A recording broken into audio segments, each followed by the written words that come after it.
Floor देने का। जैसा कि हम सबको इल्म है कि ईद करीब तर आ रहा है, ईद के दिन करीब आ रहे हैं, तो जनाब स्पीकर रमज़ानुल मुबारक की वजह से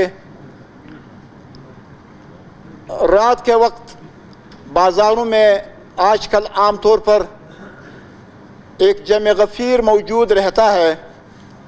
लोग शॉपिंग के लिए रमज़ानुल मुबारक की वजह से रात को बाहर निकलते हैं।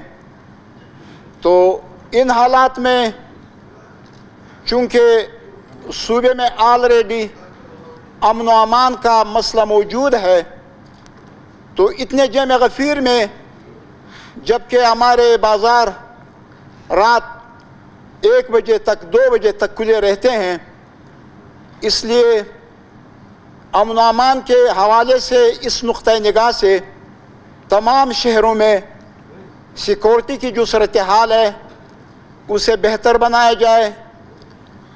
लॉ इन्फोर्सिंग एजेंसीज़ को अलर्ट करके उन्हें बाकायदा हिदायत दी जाए कि लोगों की जान व माल की भरपूर हिफाजत की जाए।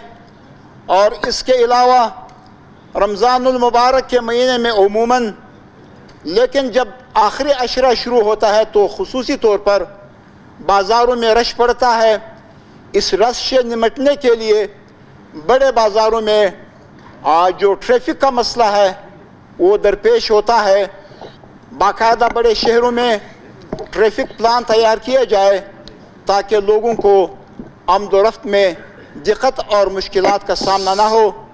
इन सही है आगा साहब, इंशाल्लाह।